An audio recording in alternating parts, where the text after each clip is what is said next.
Hartstikke leuk dat je jongen naar je podcast van de Frieske Vlogger. En je wordt mij een hele leuke gast. Ik wil hem al heel lang in de show gaan. Nee, dat is net helemaal weer, maar ik dacht, was ik nou eens even in de podcast? Ik vreeg je Laurens even een keer. Ik zei hem laatst in de krant stien. Want ja, een hele mooie foto, omdat Laurens bezig is met een nieuwe film als acteur. Lulk, ook me net verzin hieter. Is het echt Lulk of Lilk? Dat ben ik nog even. Lulk? Lulk is denk ik meer Woordsk. En Lilk, dat zeiden ze in het zuiden van Friesland, denk ik. Ja, de film heet Lulk. De film heet Lulk. Nou, in elk geval Laurens van den Akker. Groot acteur, sowieso. Bij theater. Ik heb hem in de PR-producties die Sjoen. Een van mijn favorieten, dat wie toch zeker wel Wat Jo Wolle. Vond ik echt een fantastische... ja, vond ik echt geweldig. Echt slaplagen. Ik ken die natuurlijk, nou ja, een beetje, zeg maar zeggen. Een liefst beetje. En dat is ook altijd wel leuk, omdat die persoon dan een beetje kerst. Ja. Van, dat is juist een soort van orenrol. Dat is ook altijd leuk om te zien. Dus ja, en hoeveel acteurs hebben we nou eigenlijk echt in Friesland? Hè? Echt goede acteurs dan, hè? Ja. Bist je nou eigenlijk een goede acteur, Laurens? Ja, dat weet ik net. De keer dan net hoe je zelf zitten. Ja, nee, dat kun je toch best zeggen. Van, ik kan redelijk poepke acteren. Ik draai mij. Ik denk dat mijn werk dat voor zichzelf spreekt of zo. Ik heb een soort opdrachten, dus ik ben blij het wezen dat terug is. Misschien als de film Sterwolkjes, jongen, weet ik net. Daar had ik een lied rolletje in vertolkt. Ja. Zoals dan ze kennen van dat ik een beetje acteren ken. Of God, jongen, dat is ik al mijn titelien, hè? Dat is een coronatijd, toch? Maar doosjes op het einde, toch? Ja. Ja, nee, dat komt niet wel aardig af, volgens mij. Want wat ga je nog nodig om goed te acteren? Wat maakt je nog een goede acteur, denk toe? Zo, even voor het diepte in. Natuurlijk. Wat hij in Nederland om goed te kunnen acteren? Ja, god, hoe volgens mijn ambitie. Dat is net dagelijks van mij. Nee, ja, bij mij gaat het nou alleen was je hebt verschillende technieken en ik heb de toneelschool in Maastricht en ja, die techniek. Wat zei je zo? Ik hoor het net dichterbij. Nee, de toneelschool zit in Amsterdam, Arnhem, Utrecht zit er ook nog in en Maastricht. Koer is wat dichterbij, maar het koer iets dichterbij, maar Maastricht zit toen nog als beste oorskun, dus daar wil ik heel graag in. Hè? Dan heb ik gewoon verschillende technieken.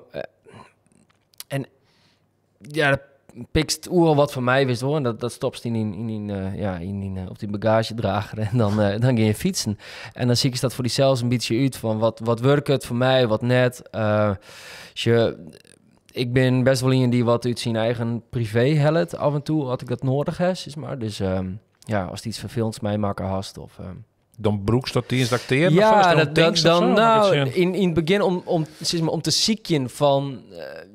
stel, er is een moeilijke scène oer verlies. En om dan in het repetitieproces of in de eerste repetities... om dan ergens te komen, dan kan dat wel handig wezen om dat te broeken. En dan letterlijk meid je dat eigen en dan wordt het volle technischer. Dus ook dan in werken in de Biddler staan, dan is het al volle meer vanzelfsprekender en dan wordt het meer technisch en dan weet ik op deze manier kan ik het publiek daarheen krijgen of daarheen krijgen. Ja. Dus een stukje ervaring.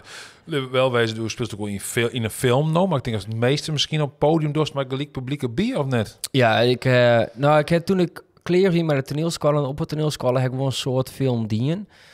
Dus in het begin van mijn carrière. Dat is al je begon bij de helft van Trein 60. Ze is maar de eerste grote rol. En daarna heb ik nog die film had ik nooit echt heel jongen. Ik ken de PR Fabian. Ik zeg laatst toevallig van hoe grappig zeg ik de helft van Trein 60, maar dan nasynchroniseerd in het Russisch of zo. Nee. Ja, echt bizar. Ik denk, wat is dit? Dat vond ik wel grappig. Ik dacht van hey, wat is dit nou weer dan? Voor je begint met Chris Segers, in een busje zit of zo. Ja. Nou, ik denk, wat is dit? Ik moet hem opzoeken. Ik denk, kijk hem ergens op YouTube. Ja, in het Russisch dus. Krieken Russisch. Ik word heel vreemd. Wat vet. En een vriend van je roept af en toe wel eens van... je mag er van het hier. Oh. Ja. Dus zulke soort dingen. Ik ga nooit echt... Nee. Nou ja, daar is bij mij een beetje bij begonnen. En toen heb ik wel een soort... En ik ga... Nee, sorry. Ik die laatste keer in de Grote Pierfilms, jongen, net. Ja, zie ik in. Ja. Dat is al Perilien alweer. Ja. Maar ja, goed. In ieder geval daar is een beetje begonnen. Maar ik heb me altijd volle meer gefocust op toneel. Omdat ik... Dat proces vind ik wel zo mooi. Je binnen 8 weken, 8 weken, maar ik hoor in een hok bezig om een soort van snelkookpan tot een product te komen, tot een hele mooie vaststelling.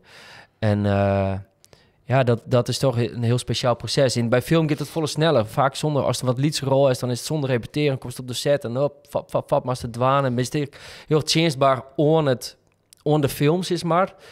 En ik kan me voorstellen dat de directe interactie met zijn publiek echt heel fijn was. Dus een soort van gelijke reactie. Nou ja, daar leef ik wel een beetje bij. Dat is natuurlijk elke joen is dat gewoon weer geweldig. We hebben nou laatst een voekje bij theater spelen en alleen maar volle serien. Ja, en als dan meestal op de eerste rieg of de tweede rieg, want dat is ongeveer hoeveel schink is, de rest is al zwart.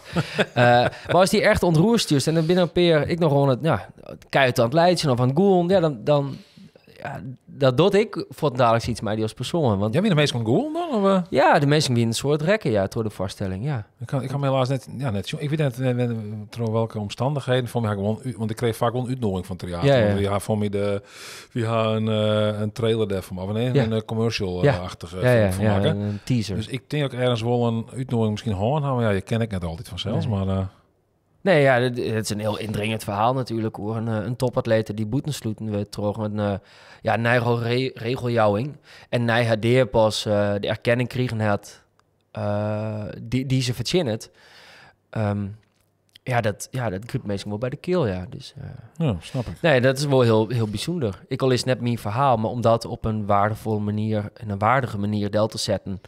En om dat verhaal betekenis te gaan, waarop dat is, daar verdost het. Kreeg je dan energie van in die zin van het meesten, die emotie, dat je dat feels van die meesten? Kreeg je de energie van? Of kent misschien leidt ik wel ik weet het net, maar... Nou ja, soms leidt het natuurlijk ik wel al. Als hij op een heel onverwachts moment, op een heel raar moment, heel het begint te leiden, dat hebben we wel eens, dan best ik wel even niet. Nee, ja, dat soort dingen gebeuren. Ja, ik heb de gekste ding wel mij maken natuurlijk. Oh ja, dan willen we benijd natuurlijk. Hè? Nou komt het interessante gedeelte. Nou ja, we zien deze keer weer op skiel gaan en weer een... Ik weet net zeker wat een man of vrouw wie, maar de wien en die hier volgens mij krijgt een wat te volle dronken de tijd ervoor.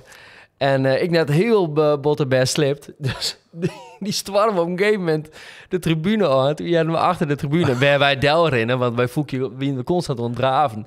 Ja, die hadden we daar. En dat gong maar terug en die spuiden. Nou, en een kwartier later woon ik er natuurlijk langs. Die nog uit pion om een mooie pizza heen. Hè? Die de Dellijn weer. Ja, maar dat gebeurt nog wel eens. Het is een show. Neem jij net op achtergrond ergens wel. Ja. En dan was ik gewoon terug spelen. Ja, dan was ik gewoon terug spelen, ja. Du bent ook een Fries acteur in die zin natuurlijk. Ja. In het oorsprong, dat de taal, is dat nog een rol die want desmee wist ik ook net heel vreemd, hoe moet ik zeggen? Toen wist ik ook gewend om Hollands te praten, had ik het idee. Als je... Waarom komt het op die toneelskwallen?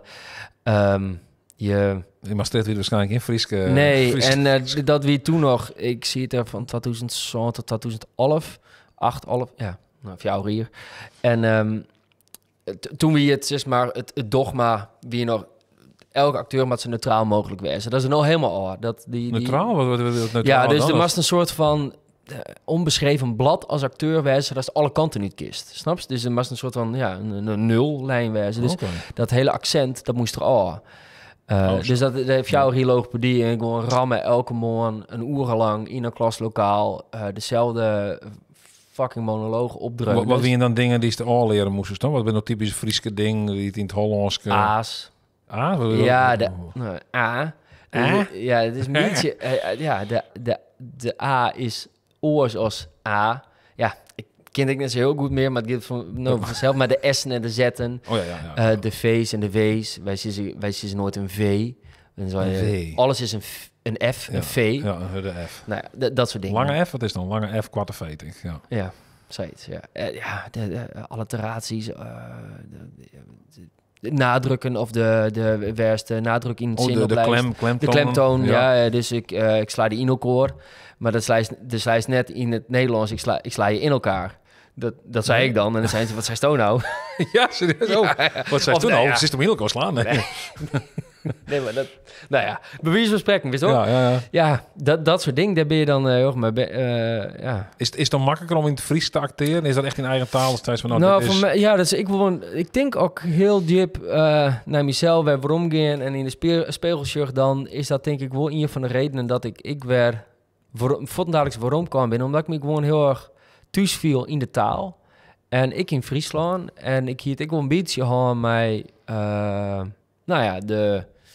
een gegeven moment de mentaliteit en de red race en zo om maar altijd dat ellebogenwerk of zo, wist wel, het schoen en het schoen worden, dat zit ik gewoon heel erg in uw verhaal. En ik heb me hier altijd een heel senang gevoeld, boven dat. En plus, ik ben natuurlijk een jonge acteur die Friestalig wie en die winnen net zoveel in Friesland, dus en nog steeds net. Nee, nog steeds net. Dus ja, in die zin heb ik een hele merken tot mijn beschikking. Ja, dat snap ik wel. Ja, ik voel me, in die zin gelijk al oren kansen natuurlijk dan wanneer, want in Holland is natuurlijk een van de zoveel misschien, alle respect natuurlijk. Ja, dat was een fantastische acteur, maar dus is toch ergens wel die zelfs dan heel veel bewijzen maakt om daar weer te ontstijgen misschien. Ja. Nou, dat is een heel. Dan moest hij echt heel oors profileren. Dus maar dat is zelf in de marketing en de reclamewereld. Ja, ik bedoel, we kisten het als ik een oor. Iedereen is zijn eigen merk, denk ik dan in nieuwswereld. Ik zeker. Ik bedoel, als een werknemer ergens op een kantoorbaan is het heel oors. Maar ik woon Lietsbietsie, maar ik mag me toch altijd een weer bewijzen. En mijn laatste vaststelling is het meest zichtbare. Dus er is altijd die on het profileren als waar ben ik als acteur, waar ben ik als persoon, hoe. Dus dat en ik ben werk helemaal zie ik van waar is dat hele Instagram, dus dat eigenlijk een soort van uithingbord nou voor iedereen is die wil acteren. Dus elke kut influencer die is nou ik acteur, wist wel. Dat bedoel ik, maar ik speel natuurlijk ook een beetje in stier natuurlijk en dan had toch gauw dan dat misschien toch een soort van nivellering, want er was inderdaad de influencers maakt je of ze maakt muziek of ze maakt ook films erbij. De hele media wordt dan wel beroemd, zeg maar, om dat merk uit te suddelen. Terwijl misschien qua kwaliteit net per se altijd even geweldig. Dus weet ik niet. Daar word ik net oordelen. Ik bedoel, wie ben ik om daar om te oordelen? Want ik denk dat er influencers binnen die heel goed kunnen acteren. En sommigen en ik wel wat minder. Maar ik vind het systeem erachter vind ik gewoon minder. Soms ik denk toch dat als een bioscoopfilm hebt en ik zoek hetzelfde dan ook een producent wie dan wordt toch dat de meesten komen te zien. Ja. Nou, is toch een beetje het model toch van Steven de Jong toch wel meer en meer te vaak toch meesten cast die volgens mij al een enige following of bekendheid had. Ja. Zodat eigenlijk die film wat meer tractie had. Hè? Nationaal Chris Segers, die speelde in de helft van terrein 60. Ik denk, die Grote Pier film zit Elske de Wall en Siep ziet er ook in. Ja. Doe natuurlijk echt. Ja, ik denk dat ik kan net voor Steven praten natuurlijk, maar ik denk dat ik op ziek is altijd naar die balans tussen de worst in die publiek loopt. Zeg maar naar de bioscoop. En dan was ik meestal de kans aan. En dan was ik... met sommige mensen heeft een goede relatie. En die was met me samenwerken. En, dus ik denk dat er altijd in de mix is. Maar ik denk dat er een heel soort films en series maken worden... waarin die mix gewoon volle minder aanwezig is. En dat het gewoon gaat om kijkcijfers. De eerste keer dat ik denk met die in aanraking kwam... dat wie de serie The Kate. Oh ja. De Kate, ja, dat is wel wel mooi. Ik denk wel eerst te zien. Ja, ik vond dadelijk naar de toneelschool heb ik dat in. Oké, want dat wie echt dacht van, waar is dit? Want ik werkte toen op Omroep Friesland en ik hoorde natuurlijk wat in de gaten. Ik denk van, waar zit er zo wel in dat veld? Dan weer een keer een Laurens van den Akker die dan een keer daar in een rolstoel ziet. En voor mij is toen... kijk, ik haak al net al vol hier. Ik vond me hier toen een toepet op, denk ik, of net? Nou, toepet, wie net een toepet, wie een pro. Sorry. Ja, toch? Nee? Ja, nee, sure. Nou, dat is voor dadelijk wel mooi dat dat onhellest. Nee, dat is naar de toneelschool. En ik weet net hoe was het ook weer, maar toen ik in mijn tweede jaar van de toneelschool is wie ik... Nou, is iets jonger dan ik ben. In 22, toen werd ik wekker mij het hier op een kersten. Ik ging echt wel op een gegeven moment wel hut. Ja, dat is natuurlijk Ian Funest voor een acteur van een jonge leeftijd. Want daarom zoest hij een casten die kerend is, terwijl misschien even een goeie, of misschien iets minder, of krijgt iets betere.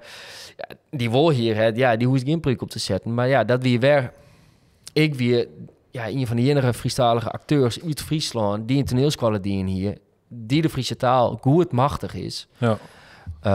Goed, soort van. Prima. Praat Fries. Ja, ik praat Fries. En mijn script erbij, dan heb ik die tijd net ook horen. Maar nee, dus Ja, ik wie gewoon in die zin denk ik heel gedreven en ik word het heel graag waan. En de enige hobbel, of een van de hobbels, wie volgens mij, die kerle hasses van die knaap, daar hadden we even niet zo aan doen. Hasses van die knaap. De kerst er nog wel ongenezen, maar ik kan me voorstellen dat het destijds dat wel echt... Nou, toen begin... Het is alleen van acteur, maar voor die persoonlijk is het toch echt... Ik had zelf zeggen, dus ik ken er om mij praten. Ik ken nou 2 band en een prachtige vrouw, dus het maakt niet al zo voluit. En Frits Wester, wie een keer toen moest ik iets mee opnemen voor Friesland en die zei van ja, Frits Wester, die had een kele hasses natuurlijk. Ja. Die zei elke keer van ja, doe maar sabbe zien, het is correct door de reclame van de Fiat Panda van vroeger. Daar wie een reclame zag van 90%, maar er helemaal niks van ha. Maar 10% die willen per se ha. Ja. Nou ja, dat is een beetje hetzelfde. Ja. Nee, maar het was dus hij in het begin is het gewoon kloten. Ik bedoel, bij het begin acteur was tering onzeker ervan. Hallo, ik wil heel veel een mooie rol spelen, maar waarschijnlijk in zo mij voorbij, omdat ik net meer de looks heb die ze graag hebben willen, die ze graag zien willen. Maar ja, ik kwam wel in aanmerking voor de boerenrol of de soldaat of wist wel, omdat de koek om in hier voor millimeter en afskeren. Dat is prima. En op het toneel maakt het me helemaal geen reet uit. Dus daarom ben ik misschien wel wat meer op toneel focussen en op mijn eigen projecten en dat soort dingen. Ja, want ik had het inderdaad zelfs... ik weet niet hoe hard ik weer toen hier begon uit te vallen, maar ik kan net zo hard, ja. Want volgens mij... ik denk ook nog op een scooter riet, dat ik al dacht van... Hey, bloot je volle hier achter in mijn helm. Ja. Dat ik het op een keer net zeggen. En ik geef voor ik al het vol van die vieze gel in mijn hier, maar ik zei... Maar goed, dan zet die helm op, dan knakt het voor mij gewoon haast hoor. Maar uiteindelijk is het gewoon erfelijkheid wat natuurlijk een rol speelt. Ja. Maar dan ben je als jonge natuurlijk weer wel wat onzeker ervan en dan ben je wel wat... Ja, tuurlijk, ja. Ja. Zo'n mensen of skel jou uit misschien wel drum, maar had je eens in de klas zitten. Want ik weet, toen ik journalistiek deed, week al wat ouder, want ik in de opleiding daarvoor diende. Dus ik weet al wat ouder en ik nog eens een keer kaal en dan werd het wel wat... Oh ja? Wien ze dan Cindy gewoon een beetje een treid erin? Nee, dat voelt me zo dan. Wie wel meestal... God, wat viert ik hem een keer? Wie ook is een jongen die wat doet? Dan gewoon in de zei van, hey, is toe keel of zo? Ja. Dat wist natuurlijk zelfs wel. Ja. Dat die jongen dat vregen, dat is toch niet zei van, hey, ja, dat is gelijk, jongen. Ja. Wat ben je nou in één keer? Maar wist dat het eerste moment nog dat je dacht van, holy fuck? Nou, ik vroeg een beetje me hier, ik farven. Ik misschien, dat weet ik net. Maar dat moet er helemaal geen reet. Ik bedoel, we zoveel mensen verven hier. Dat is wie, maar ik geef van een keer heel goed keer. Chroom size of zo erin. Dat hoop ik net. Nee, iets van de action of zo van me. Kijk, jongen. Ja, sorry, het hier ver van de action. En toen een eigen had heel missig het idee. Dat had het proces net vertraagd, zeg maar steeds. Dus ja, had je nog wat ondingen dan? Had je nog bezorgd? Ik wil trouwens net heel gesprekken horen. Nee. Ik heb wel jongens die ik bij mij het voetbalteam zie, die acteur wien en die ben naar Turkije gegaan. Ja, zeker. Oh ja? Ja, en net alleen voor. Nee, jongen, hard op. Turkije, maar niks van Turkije. Nee, maar daar ben ik bedoel, ik Fries, daar ben ik te nuchter voor. Ik ben net zo'n ijdeltuit in die zin, helemaal niet. Ik weet ook nog Fries. Hoe heet die jongen? Jacob de Fries, ik weet dat is mijn kerst. Nee, maar in de zin van, ik ben een nuchtere jongen of zo. Weet je wel, dit ben ik, punt. Ja, en als me daarom net worst of ik maar daarom... Nee, dat doe ik net. Nee. En ik weet het nog wel heel goed. Ik begon een tankstation in en hier is voor zijn beeldscherm, weet je wel, een zeer zo rocht uit. Ja. En ik kwam zo tankstation in, wie dat jongen, die is keer. En toen dacht ik, holy shit, die camera die is die van de achter. Toen dacht ik, kut zo. Ja. En het is ook heel goed licht dan valt en dan alles verkeerd. Ja, nou ja, dat is mooi. Google, hast je dan Google of? Nee, maar toen zie ik in de auto, die probeer ik ze naar mijn achtergrond te zien natuurlijk, in de achteruitkijkspiegel, maar toen zie ik op toneelschool nog de laatste jaar, toen dacht ik echt, oh, nou, het echt hut. Ja. Maar in Friesland hier is er geen les van, er is toch een van de weinigen die het Fries praten kon en toneelspelen kon. Dus, heel kwart voor de bocht. Ja. Nee, op toneel maakt het volle minder uit en dat is een pruik, ik volle minder een ding of zo, wist je, dan boeien. Dus pruik op, dat je hebt gewoon volle meer op toneel, maar en Arjen van der Geijn is natuurlijk echt heel goed. Die doet, Arjen van der Grijn die de pruik bij de Kate. Oh ja. Maar die het verkoten en de Bie en Jiske Vet altijd in die. En die had al die personages altijd in betocht met die man. Oh ja. En die is begonnen op de filmset volgens mij van Floris. En die doet nog steeds het Klokhuis en zo. Die manager in Grauw. Het is echt een fantastische vent. Die kiest ik wel een keer. Ja. Grappig. Die ken ik wel eens een keer van hier verschijnen. Nee, maar die had nu ook al... Ja, we hadden net al lang hoe die kerel op praten. Nee, die had me wel eens verteld hoe ze dat vroeger deden, jongen. Dan snien ze dat gewoon in. En dan lutsen ze gewoon dat vel gewoon waarom de kop of een ballon erachter. Ja, echt gewoon. De kop in. Ja. Dan dat hier gewoon mee. Ja. Of toepetten gewoon erin hechten. Hechten? Ja, jongen, dat soort shit, dat dienen ze. Maar... Chinkeelhiet. Ja, Chinkeelhiet. Net om een rol te spelen. Nee. Dat zijn we nou... Nee. Oh, jeez, dat kent ik best. Dat kun je best gewoon in scalperen, maar mooi hier. Ja. Hè? Ja. En dan gewoon dat en gewoon zelf opzetten. Het vel erop. Dat is volle sneller dan te kijken. Wat ik doen om de heen te vleien. Ja. Nou ja, zeg je dat dus. Ja, inderdaad. Nou ja, mooi om te weten, jongen. Ja. En de film Lulk, hè, dat is Janko Christ natuurlijk, de regisseur. Nou, het succes van Stier had het volgende project Lulk. Ja. Maar die als hoofdrolspeler dacht ik, hè? Doe best de leuke man dan in Ja, dat klopt. Toen was heel leuk speel je dan. Dat is een beetje het idee. Of, Nou ja, dat is het idee. Ja, ik speel een jongen en die had het net breed. En die shit geen niet wij meer. Dus die denkt, mijn peermaten, we vallen een bank. Waarom en hoe, wat hun bezielde. Ja, dat is natuurlijk een beetje de vraag. Omdat welke bank het zit, wil nou nog een grote hoeveelheid cash achter de tralies is. En volgens mij binnen maar een peer. Ik zoek net weten. Maar... nee, zij had het lumineuze idee om de wollenbank toe te vallen. En dat gaat natuurlijk mis. Ja, dus... Ja, het is net zo dat ik hoor gaat en dan... Nee, jongens, nee. Super. Ja. Bijna drama. Dit is eigenlijk de premisse van de film. En het begint in de bank. En just mij, daar zitten mij drie mensen die ik vasthoud. En onder oren van mij zit Oele Plop, dat ik mij Oele Plop, dat ik mij... Ik mag een mooie figuur. Dat is toch een beetje de influencer die wat acteur hebben is. Misschien weet ik het. Dat ik heb per se een acteur per zang zoek. Nee, maar dat wordt echt heel goed. Maar dat bedoel ik. Ik bedoel, het is net zo maar iedereen over een kam skeren. En nee, ik vind Oele is een geweldige vent. Maar die had wel iets naturels hoor. Was vandaag het leukst. Dat is het volgens mij. Ik ga natuurlijk met hem spelen in Ster. Toen die in een scène. En dat is gewoon... Hij had gewoon een bepaalde... eigen hit, die is gewoon dat iedereen gewoon en dat kerst precies, dat op die manier inzetten werken, dan had ze gewoon een fantastisch persoon. Ja, dat doet hij gewoon geweldig. En Tom Hofman doet ik mij.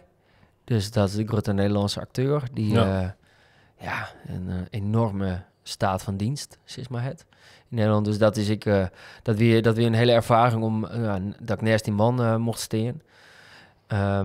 En Sjoukje Minkema, die speelt ik mij. Die kist ik wel waarschijnlijk. Ja, die ken ik wel, ja. Hele leuke actrice. Jonge actrice ik nog. Ik heb verstaan. Zeker. Nee, is van flauw zijn natuurlijk, maar... Nee, ik denk dat zij meer in die zin meer concurrentie heeft op dit moment dan ik. Want er zijn natuurlijk volle meer Frieske talenten die van het toneelschool al aankomen.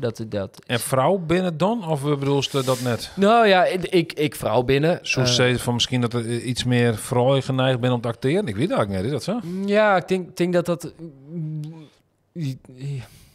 Ja, ik denk het iets sneller misschien wel. Ja, weet je het. Ja, ik weet op de jeugdtheaterschool, je bent ze altijd bezig om jongens te krijgen. En op het toneelschool ik wel. Dus er wordt volgens mij minder jongens die auditeren dan vrouwen. Ja. Ze staan als vrouw in één keer als man te acteren. Zo herkennen misschien. Maar ik weet het wel inderdaad, als ik denk, zo'n jongen bij zo'n dwarf voor, ik kan je van worden. Teun Plantinga, die had een van bij theater volgens mij. Ja, ik wel. Pereline ik nog, ja. Oh, ja. En die speelt ik nog steeds, volgens mij. Ja, het ik een B&B? No? Ja, je rent ze maar keers meer. Ik dat misschien vreun rund of zo. Ja, man, ik weet dat niet precies, maar... Just en dan sinds een jongen op. Ja, dan mag er letterlijk zin op zijn omdat het zo lang is, maar... Nee, wij zitten volgens mij in een hele orde hoek. Wat we door gaan ambiëren. En, waar is die voorbeeld? Had je een soort voorbeeld? Zo van, nou, dit is meer Rinse Wester, dat is mijn voorbeeld. Dat is een goede geweldige acteur. Ja, dat is in een Fries voorbeeld. Joop Wittermans, Mats Wittermans. Ik ken een heel soort met Joop spelen. Ja. Joop is wel een voorbeeld van mij. En dat is een hele fijne collega. Ik denk wel 8 vaststellingen met Joop spelen. En daar heb ik een heel soort van leerd. Ja, Joop is wel echt een in die zin wel een toneelheid. Een van de... Toneelheid. Ja, hoe zie je dat? Ja, iemand die een beetje de paard wiest in... En net zo van, dan was het zo spelen, maar dan die gewoon lietse dingetjes of zo. Dat die vreegt, wat is die geheim eigenlijk? Ja. Voor die rol dan, zeg maar. Dus dan, dat helpt. Wist wel, gewoon op dat moment gewoon even iets lietse dingetjes vregen of in de pauze iets zien. Ja, dat is wel... van die mentors die af en toe in komen. En, Maar dan ben je echt mentors natuurlijk, dus die kan je misschien meer vertellen over hoe kerst het dwan of hoe lees je teksten. Maar is er echt een voorbeeld of van dat is nou echt een acteur dat denk van nou dat is mijn voorbeeld West misschien om juist acteren te gaan. Want dan was misschien nog een keer vroeger betocht van gewoon wil ik acteur worden en misschien wel om bepaalde personen denk van ik zeg Home Alone, maar Macaulay en McCulkin, weet ik niet hoe noemt ze dat? Nee, bij mij is dat heel oorsprong. Ik ben nooit gaan acteren omdat ik dacht van, dat vind ik cool om te zien. Zie je satelliet. Nee, maar voorbeeld, ja, sure, er ben gewoon een paar hele goede acteurs in Nederland, van Jacob Dergwier tot Pierre Bokma. En ik bedoel, neem ze maar op. En als die op het toneel just, dat binnen alweer geweldige acteurs om te zien. Werst al gisteren dan leerst er al iets van, wist je. Dus in die zin binnen een talloze voorbeeld, Nick in films, in van Hollywood tot arthouse, er binnen al die grote voorbeelden. En door zijn een soort audities of zo voor dingen. Als je denkt van, ik heb geen idee. Hast bepaald, als je op abonneerd bent, denk van, dan word je een acteur vregen, daar doe ik auditie voor. Want toen was toch op een bepaalde manier rond die werk komen, denk ik. Weet ik net. Toen ben je misschien verbonden aan theater in die zin, weet ik net. Of... Nou, als je... Hoe werkt het daar? Ben je een soort freelancer of ben je een... Ja, ik ben ZZP'er. We kennen gewoon bel je, aan acteurklus. Ja.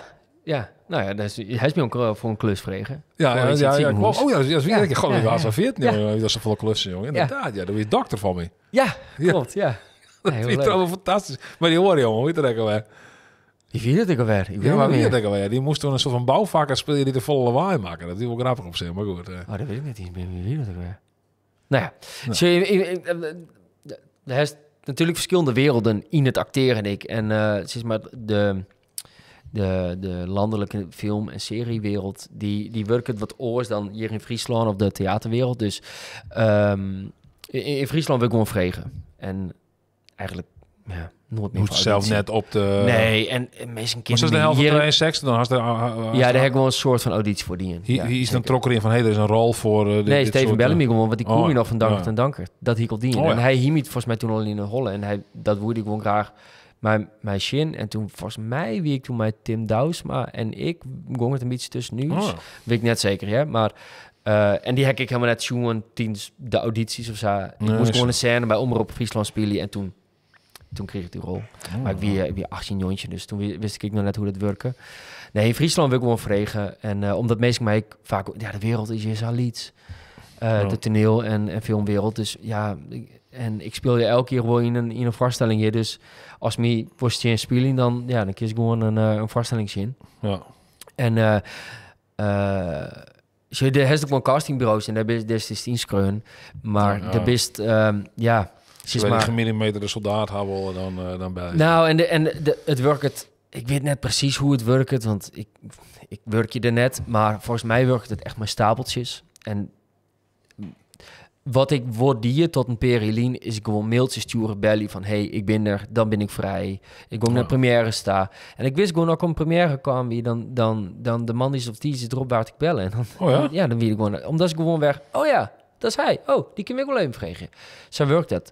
En hij heeft natuurlijk verschillende bakjes. En ik zie het natuurlijk net in het A-bakje, want daar binnen de populaire acteurs is, maar die gewoon een soort in die film spelen. Dus die of die een soort in film spelen en die ik ontrekkelijk binnen, die goed binnen, die goed in de merken lezen, die wij meestal op aankomen. Dus dat binnen een soort van het A-bakje, waar gaan we het de populaire goede acteurs is maar. Snap je? Dus, Sally Harmsen of Matthijs van der Sanderbakhuizen. Dat is een goede vriend van mij. En dat roleert ik steeds, hè. Maar ja, zo, ja. dat kist ik voor shin. En dat gaat eigenlijk in combinatie met een agency. Dus hij is een agent, ja of nee, dan wist ik wat zichtbaarder. Ja. En die heb ik al een hele tijd niet meer. Dus dan was het zelf heel erg die best waren om er constant tussen te zitten en om te werken. En op een gegeven moment, ik denk dat ze heel veel interesse meer in. Ik omdat mijn werk, ik al een soort, dat roen. Ik hoede dat net met het waan en ik iedereen net zoveel nog meer in. Had je dan nog een soort van ambitie in de zin van, ik wil een Trump-project doen of dat soort projecten? Wees gewoon, het rent nou mooi. Ik zit altijd bij theater in de voorstelling. Ik doe eens een keer een film met Janko. Steven de Jong vreet me eens een keer voor iets. De film met Janko, dat weer. Ik hier een wens om weer eens in een mooie film te spelen. En dan net een liedse bijrol van een draaidij of twee. Maar echt een uitdagende rol. Die heb ik nooit door Janko wil krijgen. Ik al is het, zat hij zelf, hij nam het in de krant een micro-budget film. Maar dat maakt me net zo vol uit. Want het weer gewoon een hele grote uitdaging. En ik hoop dat het een soort meesting lukt. Want dat verdient die film namelijk heel erg. Maar dat zou wensen dat ik nog wel eens voor een serie. En dan, een goede dramaserie. Mijn uitdagende rol is maar. Die wat... Ja, ik zeg wel van die, dat Friese Filmfonds is lanceerd natuurlijk. Er werd wel misschien een prutter vanuit Friesland geïnitieerd wordt of worden kennen in elk geval. Misschien dat een soort van zwengeljouwt. Want ik zeg dat er wat ik hier zelf al even naar jongen, want ik ben maar hoor persoonlijk bezig van, hey Kevin, misschien echt iets. Ja. Het dwaan wist wel op dat met en dan steek ik iets bijvoorbeeld een soort regeling in. Dat is dan je krijgt om een planten ontwikkelen, hè? In de zin van de serie misschien wel op een van de streamers, wist wel. Dat is van hey, en dan toch maar een Friese component daarin natuurlijk. Ja. Je bedoelt om dat zelf te doen? Nee, net om zelf te doen, maar dat is daar misschien dat is dat voor vregen worden kerst misschien. Dat zou best kennen, ja. En ik heb nog altijd wel contact met Mirjam de Wit van de Kate. Regisseert er nou Putter dan? Ik weet het net, ze regisseert op de Kate. Ze had ook een telefilm. En zij is een soort ontscrewen en wel gastregies en zo. Dat is ik weer een hele verhaal op zich natuurlijk. Maar om bij dat filmfonds terug te komen, heeft eerst al een scroll-onvraag. Dus dan krijg je die om te scrollen en dan scroll je een script. Maar dat is nog in je. Dus dan worden 40 scripts scrollen en dan komen er 4 in de bioscoop. Het wordt dus de productie-onvraag om het te produceren. Dat is volle minder. De commercie is maar uit. Dus volgens mij het zijn al een paar keer gewoon dat ze een film ontwikkelen of een scrollen mocht. Maar de ontwikkeling, de productie, dan krijg ik net of... Maar dat is zo'n moeilijke verhaal. En dat is juist ik dat weet ik... Kijk ik net met 100% zekerheid is. Maar als dan ik juist welke films door het filmfonds worden honoreerd, dan ben ik wel volle die romcoms bij en die grote toegankelijke films voor het grote publiek en en dat is net helemaal mijn ambitie om daar nou... Liefde op Ibiza of zoiets. Neem het maar op, ja. Seks op Vlieland? Oh ik bedoel, dat er niks mis met die films, maar het is net een ambitie om daarin te... Voor een Friese variant, Seks op Vlieland. Oh, dat is een goeie. Ja. Je bent niet schrikt, ik hoor dat we in die acteurs dat we in de molen hingen of zo, toch? Ja. Nou goed. Wat me toen wel opviel trouwens bij de Kate, hè, omdat misschien komt het ook omdat inderdaad hier wat minder wordt, is wel in eigen. In eigen had grote eigen, die echt indringende eigen. Dat vond ik ook wel op. Ja, een beeld door die ik wel goed. Wat zei je? Op beeld door die ik wel goed. Die was echt knalblauw. Ja, dat voel me ik zelf wel op. Ja? Oh. Ja. Misschien weer de grading echt een beetje. Ja, misschien wel. Ik heb geen idee. Nou, misschien een knijtertje blauw maakt. Misschien wel, ja. Maar is dat iets? Ik wist iets met Doston, want ik denk als acteur best hij misschien volle bewuster van die kenmerken, van die gezicht en hoe ze dat inzetten kerst als een soort van middel, misschien tot een soort van, zoals ze eigen met denk de camera trucjes. Dat is mijn eigen altijd net locht op ziekest. Oh ja? Ja, dus dat is altijd mij twee eigen het lochtvangst. Dus dat het beide kanten, als het van één kant op lochten wist, is dan krijg ik een beetje in de holle draaien. Dat het oor regent, ik vangt of juist net. Nee. Ja, dat soort dingen. Maar nee, uiteindelijk ben je helemaal niet mee bezig. Dus ik ben mee bezig met spelen en of het. En dan met de oren maar zwaar je de meest van het beeld, maar zwaar je dat is ook goed opkomst. Ja. Ja, denk ik toch. Net, natuurlijk, de draaistuur speelt altijd een beetje iepen. Of bepaalde woorden of zinnen die op een bepaald moment zei. Als die een hol op een bepaalde manier haast, daar is hij natuurlijk bewust van. Liekes dat je bewust bent als het op de foto komt. Ik bedoel, dan is het op een bepaalde manier staan. Ja, maar als ik op een foto en ik poseer, kijk sowieso niet. Dus dan probeer ik al zo van iets spontaans te doen. Waar zo sinds spontaan lieken. Precies, dit is precies wat ik dus mijn camera acteren. Oké, dus eigenlijk een beetje acteren dus eigenlijk al. Ik denk het wel, want de profileerst op een bepaalde... De 16 zelf in een bepaalde houding deel. Nou ja, ik weet wel, op een bepaalde manier deel te komen. Ja, dat is acteren. Had ik stilsting op een bepaalde manier op een foto, dat het dan heel ander uit shot is.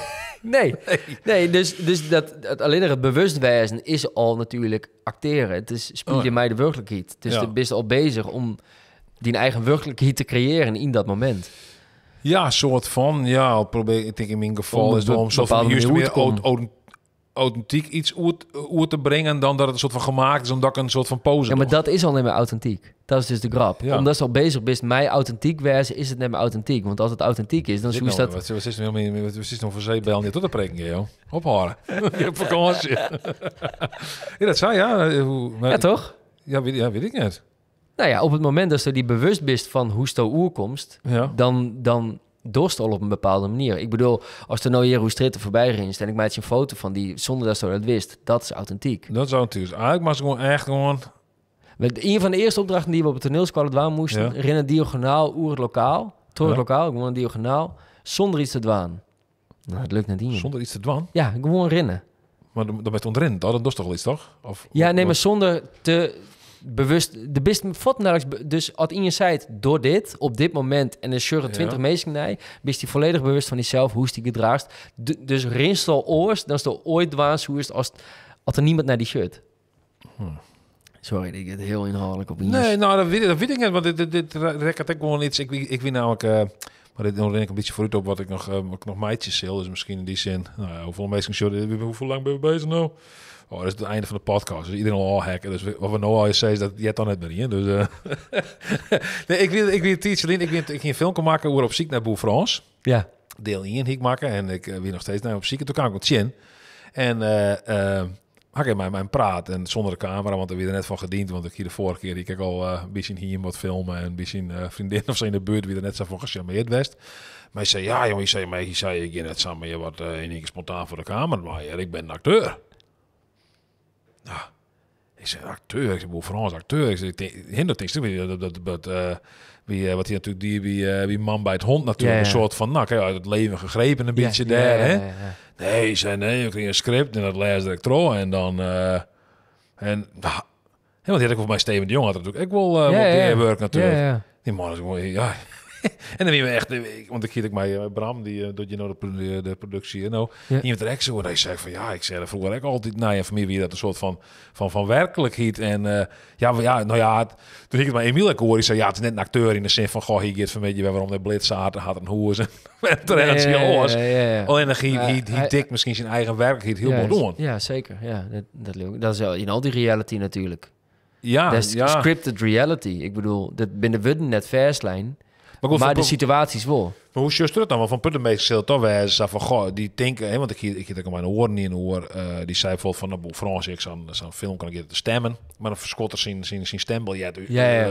En toen had ik al van die dat bijwijst wie die zei van dat ik al zei die van nou mag mijn opletten wat ik aan door. Dat er een soort van plan van tevoren hier van om het ik steeds gekker. En dat zei hij toen ekkeltje in me van ik ben ermee stoppen, want het moest ik steeds gekker wist wel. En die rekken we doen het drank en zo. En het moest ook steeds gekker om er weer op te vallen. Want op een gegeven moment dan dan maak je misschien toch een soort van en Emiel zei ik met z'n toen die film Stjerk, dat weer fantastisch zijn, want die camera ging jongen, die man die weer helemaal los jong. Dat kan me wel vaststellen, ja. Maar die vraag is hoe ik dat zien onshirt zien dat soort van dat volgens mij nemen ze dat scripted reality dat ik gewoon de wust op een gegeven moment een personage van die cells dus dat dikst on en dat wordt steeds grutter en Liekers dat Emiel natuurlijk ik ken hem helemaal net hè en ik heb de Sterrsjoen en ik volg de Hoenekop en ik vind de muziek fantastisch maar ik denk dat hij jongens oors sinds zijn vrouw in bed praat dan dat hij voor de camera doet. Hoe is dat er dan? Ik heb geen idee. Hoe praten normaal dan? Wat zeg jij alleen maar? Hey, come on! Nee, maar ik denk dat hij Ik denk dat elke keer dat doet. Ik bedoel, Bono van U2 doet dat ik. Ik bedoel, dat binnen... Ja, maar er is toch wel een verschil tussen. Aan de ene kant denk ik echt, nou ja, iets in meestal filmen die vervolgens dan misschien... Ja, ook zelf meestal op een steurtje kom, had ik net het idee dat meestal gelijk iets ondikken of iets dergelijks. Of, hè, dan is dat vaak toch gewoon hoe meestal op dat moment binnen. Ja. Terwijl dat is natuurlijk van doe kerst als het worst. Kerst natuurlijk wel gebruik van mij. Het zijn dingen ondikken. Ja. En ik denk Zeker als het met douane best dan best wel meer. Als die Jotte Verchin is, zeker weten. Daarom ik kreeg. Hier voor me de eerste man, de boer Frans, de eerste man die voor bij Ster Betel kreeg had. Dus. Ja, nou ja. Dus ja, dat had hem wel. Ja, hij is als een acteur, dus ja. Net zozeer als er een mening was. Maar het kwam gewoon even niet meer op, omdat ik er helemaal toch zoals zij is van, zodra je al bewust bent van, dat is toen film was, dan best eigenlijk al een beetje om het acteren. Ja, nou ja, ik denk dat elke keer dat gewoon doet. Gewoon überhaupt. Snap je? Dat is gewoon wat we doorgaan. Ja, dat weet ik niet. Ja, dat is... Als er op de foto kiest of... Als ik meestal bijvoorbeeld film voor Friese vloggen, dan probeer ik het altijd zo spontaan mogelijk te houden. Ik wil eigenlijk net zeggen dat we een interviews of dat binnen de straat, de vrees meestal gewoon wat. Ja. Maar ik merk het dan, als ik meestal vreeg van, gewoon Mike die wat vreeg, dat ze een orenhouding ondernemen, dan wanneer ik ze gewoon gauw de microfoon onder de snaar druk, zeg maar. Ja. En dat vind ik, want ik wil net dat die meesten steeds maar denken van, we krijgen nou een soort interview setting. Ik eerst dingen, ik je antwoorden op die vragen. Ja. Dat wil ik heel erg. Ik wil gewoon een soort van proberen. Ja, snap ik wel. Ja, dat idee. Het is authentiek mogelijk. Ja, en derde weer het van Boer Frans, een beetje van, jeetje, ik kreeg een beetje zo'n atje-moment weer, zo, van Paul de Leeuw destijds, van, dat weet ik meestal toch niet. Dat echt weer. Ja. Dat is dan een soort van bubbel die een beetje erop prikt. Ja, dat snap ik. Ja, nou heb ik dat net altijd... Ik ken de filmpjes natuurlijk, maar ik heb het net nauwkeurig volgen bij de Man bij het Hond. Hoe dat groeit is. Maar ik kan me heel goed vaststellen dat ooit zo begonnen is van... Nou, de eerste filmpje en toen nog een keer hoe is mijn Boer Frans en nog een keer. Totdat ze toch... Ja, maar hij nog eens even wat waan. Misschien is het dan ook wel leuk dat hij zijn stembiljet verscoort. Of is het misschien ook wel leuk dat hij dan echt een fles wodka achterover slaat. Of zijn is hij gewoon wettering. Wist wel? Dat soort dingen. Ik denk dat het steeds verder gaat. Ik omdat meest... En dat is deze tijd met data. En dat wist ik al jaren. Ik bedoel, op het moment dat je wist dat meestal blauwe jekje bij die programma het Boer Frans ervoor is en weer iets bij het eind hebt. Ja, waarom zie je dat er net uitmelken? Ja. Is het maar. Ik dacht wel, want ik praat dus met Boer Frans en hier woorden ze eigenlijk niks. Ja, of een batalje natuurlijk. Hè. Dan wordt er waarschijnlijk wel wat. Dan acteert er wel wat. Ik dacht, we maar eigenlijk misschien wel op zoek naar je Boer Frans. Want Boer Frans die acteert net bij Boer Frans. Dus wat nou op zoek naar je Boer Frans. Ja. Dat is misschien iets voor die. Dat is toen de naar je Boer Frans dan wist. Dat is toen Boer Frans. Doe dan misschien het hoes ergens in een nijbouw. Weet ik zei laatst ergens erin. Ik denk, bent er in een nijbouw misschien daar op de klamp of zo ergens. Maar als er dan gewoon allemaal zo'n spultje zitten eerst. Dat is een soort van Boer Frans. Ja, nou, dat is een idee. Dat is iets voor die net. Zo iets voor die wijze. Misschien moest ik een auditie doen. Dan kun je zelfs een beetje Boer Frans-achtig wijzen. Zou je dat kennen? Ik weet het net. Misschien wel. Dit is een muziekje. Met dan een hele studie, denk ik, om al die films misschien te beseffen. Ja, dat zich toen de tijd ontwikkeld had als acteur. Ja. Zo mooi. Boer Frans de movie. En dan een soort van... Jonge Boer Frans. Ja. Hoe is je Boer Frans ook begonnen? Van de klamp naar het speeltje. Jongen. Dat zou toch wat wezen, zijn. Ja. Maar dat is wel voor iemand die ook trouwens. Wat zei je? Van Boer Frans. Dat is de Boer Frans speelt in een Boer Frans. Als er een Boer Frans film komt, dan steek ik er wel voor hem. Nou, net een Boer Franse film ook, maar een Boer Frans film. Ja. Een Boer Frans, dat is zo'n heel vreemde. Boer Frans de film.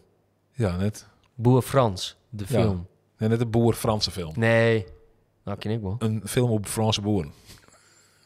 Nee, dat denk ik net. De Frans net zo goed. Nee. Zitten we daar maar. En in Fries is beter, denk ik, net. Ja. En in Engels is het in Engels? Nou, oké, denk ik, ja. Want ik is op vakantie in Engeland, toch? Ja. Versteer het, klaas het, spreek het. Ja. Dus. Waarom Engeland? Waarom is het op vakantie in Engeland? Waarom ging ik op vakantie in Engeland? Ja, we hadden 12 liedje band en 40 graden in een bak hitte heb ik helemaal geen zin in met die band. En ik ken tenminste een beetje curry. Ja. Het is een beetje hetzelfde waarde als hier nou, denk ik. 20, 22 graden. En wij vonden het wel gemoedelijk. We hebben een vriend hier in Engeland. Ja, het is gewoon net zo toeristisch. Het is rustig. Prachtige natuur. Dat wist ik helemaal net. Want ik koer alleen nog Londen en de voorsteden en zo. En het Dat is gewoon hetzelfde als elke oorstad in de wereld, maar dan mijn oorsoort cultuur. Maar ik vond de natuur en de cultuur in Engeland echt verrassend leuk. En daarom, dit hier weer. Even bochtje sturen, maar dan ben je met de reek. Ja, want even midden, de gisteren op vakantie, wanneer is het wordt? Morgen alweer. Ja. Morgen. Oh, leuk vooruitzicht. Ja, heel leuk. Dan had vakantie dus even. Ik heb een vakantie, ik heb het wel mooi droog gehad. Maar dus ik geniet je lulk. Ja, en ik heb mijn eigen celskip, Akkers en Velden. En we hebben ook correct structurele subsidie van de provincie gekregen. Dus daar ben ik heel wies mee. En daarmee maak ik een podcast bij BNN. Oh. Dus dat is heel leuk. En het zie je een halfdelige podcast. Hebben dat schreeuwyield hebben we daarvan gekregen. Nou, nu zitten we in de productiefase. Podcast? Wat voor podcast dan? Wat voor podcast is Maatje? Een fictiepodcast. Oké. Ja, dat is een lang verhaal. De meeste mensen al hacken, maar dat mag ik niks weten te vertellen. Ik kan het wel even vertellen. Nee, dit de podcast heet Benno. En het baseerde op het verhaal van Benno Onezorg, die in 1960, die een Duitse student, die protesteerde tegen de komst van de Shah van Perzië in Berlijn. Toen Berlijn natuurlijk verdeeld in Oost en West. En zij wie in West-Berlijn. En zij protesteerden daar en die burgemeester woedde net haar. En toen werd de knokkerij tussen een soort van bodyguards van de Shah en het kwam de politie opdagen. En toen is Benno deerzitten, trots in de achterrollen. En dat bleek... Dit is een waar gebeurd verhaal. Dus, in 2011 bleek dat die man een verkleide politieagent weer. Dus hij wie net van de West-Berlijnse politie, maar van de Stasi. Oh. En meneer Koerts heette hij. En, maar uit Benno's idee is de 2 juni-beweging ontstaan. Dus de 2 juni-beweging. En dat is een beetje een soort van morft, evolueert in de RAF, in de Rode Armee-fractie. Dus dat wie een linkse terroristische organisatie die het socialisme in het westen van Duitsland groot maakt gewoon. En wij hebben dat gegeven eigenlijk naam van een whodunit, van een moord op het Wilhelminaplein in de nabije toekomst, met een extreem rosse regering, waarbij een jonge louter student om het leven bracht wordt. En dan is er het hoofdpersonage dat rent de stad in en dan is een grote chaos en dan klapt er iemand in hem op. En dan wordt hij eigenlijk dat moordcomplot inzogen en hij lost het een soort van op. Oké.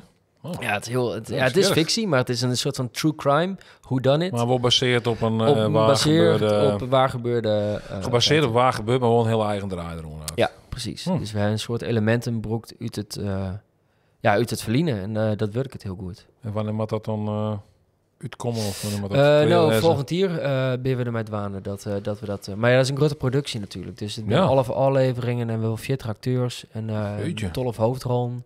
Maar is dan een soort, wat is je doet in podcastvorm, dit is een beetje een praatpodcast, maar dat wordt dan een soort van hoorspelachtig iets? Of ja, best bekend met fictiepodcast. Heeft het ooit iets luisteren van fictie? Jawel, ja, ik ga wel een keer, dat wil iets, dat wil van iets Amerikaans. Voor Limetown is echt een supergoed voorbeeld. Of ik weet dat wie zo'n, dat wie zo'n bekende acteur, van wie een zelfacteur die Freddie Mercury speelde volgens mij. The Blackout. Ja, de Blackout. Maar een stukje van maar...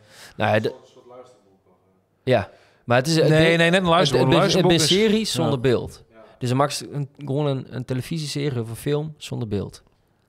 Ja. Nee, ik snap het is een hoorspel. Kijk, dat hoorspel van heel vroeger, dat van War of the Worlds, toch weer van mij een hoorspel van de eerste. Ja. Maar toen meestal echt dachten van, gebeurt er nou echt op dit moment? Maar het is heel grut onder het worden. Het is de ene naar de oren, die Richard Madden, die ooit in Game of Thrones ziet, die had ik een... het zit door Brian Cox, of Brian Cox van de... Hoe heet die serie nou? Brian Cox? Van die familie, die krantenfamilie, die mediafamilie. Succession. Succession. Die oude man, die zit er ook in die serie. Oh, ja, Brian. Ja, dus dat het is heel populair ontwikkeld. Het is echt, ik vind het een heel vet medium. En dus daar zitten wij mijn bedrijf dan in, dat we zowel toneel als, we zitten zowel in de fysiek als digitale media. En dat combineren we heel erg. Ik ben benieuwd, wat eruit komt. Ja. En speelt dan zelf, dus in de productie, speelt ik een rol dan weer nog? Nee, dus ik ken voor de corona ben ik gestart met mijn producentenopleiding. Dus ik ben zakelijk leader van Twakke Zelfskip nog, daarnaast. Dus ik ben jongens, een soort van Batman. Nee, jongens. Jongens ben ik aan het spelen. En hoe die door ik een paar uren, of soms de hele tijd, maar ben ik door ik zakelijk werk. Dus daarom zit ik met mijn soort van... Ja, daar was ik een soort van dubbelrol. Ja, maar ik vind die dubbelrol heel leuk. Dus de acteur eigenlijk, de speler is ook een producent. Nice. Precies. Nou ja, dat klinkt wel heel erg als de speler. Wat best nog meer producent of best meer acteur? Wat best nog eigenlijk? Nou, ik denk 50-50 nou ambitie. Maar ik vind het heel leuk, omdat er ben maar daarin er ben net zo heel veel mensen die en spelen en van de financiële kant of de productionele kant het weten. Nee. Dus ik wil gauw wel eens bellen voor hulpvragen of ook projectleider worden of dat soort dingen. Want ik projectleider op zakelijk leader bij theater of? Nou, dat weet ik net. Ik weet net dat voor mij. Ik speel je leven bij theater. Ik denk net dat er ook hoor in hem had. Nee, snap ik. Nee, als het beide combineren was, dat ik meer echt. Dus dan moet ik echt voor zakelijk leader kiezen, maar daar speel je en zakelijk. Maar dan wordt producent, acteur, maar regisseur, dat is net dat lukt. Nou, dat doe ik dan bijvoorbeeld met die podcast, doe ik dat samen met Ilko. Ilko Venema, daar heb ik het samen met Skreun. Speel ik in de Kate. Speel ik in de Kate. Ja, we zijn nou samen zitten we Akkers en Velden. Ik heb dat ooit oprichten en Ilko is er nog bij kwam. Dus en we meidje straks 2 producties per jaar, waaronder podcast, maar ik kwart films. Dus dan misschien kunnen ik wel eens bij dat filmfonds in om te zien dat ze daar een gearworking. Ja, nou ja, natuurlijk. Als ik dingen voor kwartenfilms of zo'n soort dingen. Dus dat is wel interessant. Ja. Dat soort geld wij houden dan mij maar in de patiënt, hoor. Ja, maar je er al in bijwezen. Ja, die kraan hier meer dan maar wat er eventueel onze kant uit de roegel je kent. Ja, ze werken er nou eenmaal, ja. Ja, nou, leuk om even mee te praten, jong. Ja, jong. Vond ik leuk. Ja. Hoe langer, we kunnen wel in trots zetten, maar... ik vind het prima als er nog wat witter wordt. Eerst maar bakken op tafel had en een fles whisky erbij komen denken door. Dan hou ik het net vol weer, maar... jeetje, ik had het idee ik wel... nog wel vol langer inderdaad erop praten. Maar ik ben ook aan praten, dus dan kent ik gauw. Ik had de hele midden, jong. Ja, want ik kan je laten zien. Toen is het hut erin. Ja, met mijn vrouw. Oh, weer met een vrouw? Ja. Ik denk maar rond hut erin, maar nee, ik heb geen idee waar die vrouw is. Nee, maar wij zijn in de buurt, want ik kan die... Ja, wij weten in Techem. In Techem? Oh, ja, Techem, ja. Okay. Techem City. Maar best een hut erin, nou? Gautum Zuid. Zit hem op zich wel al traint doet, ja. Ik denk een trui, jongen, natuurlijk. Dus ik heb alles onderzetten, maar... Ik maak graag een hoekje rennen, ja. Lang? Maar we dus dan echt lange eind? Of, wat lang. Ultra-runner, 80 kilometer bij? Nee, daar ben ik net van. Nee, ik ben heel rap op het 10 en de 5. Ja. En wat minder rap op de hele marathon. Ja, dat doe ik wel eens op een sneur. Dat ik even zeg maar heel graag mijn verste rondjes binnen of Wuddemom. Dus wel bij Moskou Reeddel. Is het bij die Hoenekennel? Oei, of Egemom is voor mij 15. Wuddemom is 11. Dus dat doe ik dan. Of ben toch 8. Mooi ik ook Boksum en Weidem en dat is dan een hele marathon. Ja, mooi stukje met hem daarin. Ja. En doe, ben je een draver? Nee, ik ben net een draver, ik ben tennisser. Oh. Ik tennis de laatste tijd in Prudden. Nee, draven, ik had het wel eens bezocht, maar ik kreeg al gauw les van blessures. Ik ga net echt de bouw voor mijn idee van draver. Ik stamp meer op een groen. Ik ben zo'n olifant. Ja. Dus ik ga één keer 16 kilometer ran in een soort van verband. Dat koop op zich wel, hè, maar zodra ik begin te trainen, jongen, dan kreeg ik les van die skienbonken. Ja, dat was even terug hinnen, blessure. Oh, was het terug hinnen? Ja, ik denk het wel, ja, want al die oorhechtingen en die pezen en die, dat moet al je wennen. Als het één keer door is een beetje piepien, maar als er dat een paar keer dwang is, dan krijg ik gewoon al die... ik kreeg het gaandeweg, wie kon trainen, steeds maar. Ja, en dan na om net 20 keer, dan kreeg je ongelooflijk les van, dat ik staan maar rennen, joh. Ja. Maar dan was dan toch rennen. Is die tip? Nou, ik moet het gewoon batsen. Met dokter, dan ga ik tegen Kaas als dokter, hè, dus doe ik het wel weer dan. Ik moet het wel knallen. Ja, had ze dat niet dan. Ik draaf wel gauw eens even door de pine heen. Ja, hè? Ja. Heb ik een fijn gevoel dan? Dan wil het meer gewoon van... Ja, ik ben wel hoer. Ja, want soms mensen hoor ik... Als het hut rijdt, dan kijk ik naar Boetenta. Is dat zo? Ja, ik mag heel graag in de Rijn rennen. Oh? Ja. Omdat er nog een niet rent? Nou, dat. Nee, maar dat is gewoon... Ik vind het gewoon... Ja, af en toe echt... De eerst vind ik een mooie periode dat het krek nog net te kort is. Nee. Maar soms wel... Nou ja. Je horloge begint te bewegen. Het gaat bewegen. Omdat we zo draven. Ja, Google is het mij. Ja, ik denk het, ja. Ja, denk het ik. Nee, ja, dat is gewoon... Ik vind het Asien wel lekker. Nou, Ja. echt gewoon hele hudepine ging er natuurlijk net wel in, hè? Onwaar. Nee. Tornado's. Ik herinner het erin. Ja. Een beetje onwaar. Ja. Nee. Oké. En ik is in Engeland, want toen zei ik wat keur in, maar hut erin dan ik of Ja, net? ik in draafs kon ik wel mee, ja. Ja. Ja. Ja. Ja, Die is natuurlijk met de band even meer. Dus du was natuurlijk net, ik is maar net een onbeperkt. Nee. de hut erin, Ik ging hier of 2 keer even de Ruud of zo. Ook te zien in Wel leuk toch in de op mijn oren om jou. Ja, dat heb ik toen ik daar vriend hier die in. Dat is juist volle meer. En ik heb dat van Komoot. Die heb ik ooit alle kaarten van de wereld kocht. Komoot? Ja, dat is een soort van app. Dat is een soort van wandelaars-app, maar ik draven. En de meeste kinderen zelf al hun roentjes zien plotten, dus ik de locals. Nou, dan komen ze op plakjes waar ze nooit komst. Dat is echt, dat vind ik echt fantastisch. Want toen gist naar, want ik zie wie ik in Engeland West in Peak District. Ja, wij gaan naar de Lake District. Dat is het noordelijke toch, hè? Ja, dat is een beetje een national park. Het is een grootste national park volgens mij van Engeland. Maar ja, volgens mij is het in de 4 bergen, officiële bergen of zo. De enige in Engeland. Ja, dus ik ben heel benieuwd. Ja, dus hoe is het denken dat hij in de Peak District staan, maar... Ja, Peak District. Ja, maar ja, dat zei mijn vriendin, zei ik, want ik zei het tegen mijn vriendin. Ik zei Laurens, die ik interview voor de podcast. Ik zei, je zit naar het Lake District. Nou, dat zou het wel grappig zijn, want Lake leidt in het Peak District. Die heet een plak, heet Lake. Texas Jere, Lake. Ja. League. Ja. Maar goed, dat is een heel flauwe grap misschien. Nee, heb ik wel zin in. Wist een beetje een grap makker dan? Zo'n stuk een soort van... In een soort van komische... Ja, ik even zien. Ik vond wat je wollen, wist je woord. Ja, zeker. En 2020 speel ik in Ronte. En dan wil je een vaststelling van Ilko. En dat wil ik een hele komische vaststelling. En dat ging me goed al. Ik vond het echt machtig. Ik vind komische vaststelling heel leuk om te doen. Een beetje slapstick, een beetje groot spelen. Ja, dat weer echt... Want dat weer wat je wollen van merk. Ja. Hoe grutter en dramatischer en hoe over de top. Dat vind ik wel zo wel heel mooi. Wie is mijn machine machine toch? Weet ik mijn machine of zo? Die vaststelling weer knotskek. Ja, prachtig. Mensen pikten dat ik net helemaal. Dat weer het mooie. Nee? Nee, want die vaststelling net zo heel goed doen. Maar dat kwam om... Het idee weer dat wij elke joen spelen wat de meesten graag zien wonen. Oh, ja. Dus we moesten dan een formulier invullen, maar wil hij troost ook een kaart. Want dat kind natuurlijk helemaal net. We kunnen net 5 vaststellingen in de kop leren. En dus we dienen al je stikjes en we dienen correct mij een machine alsof...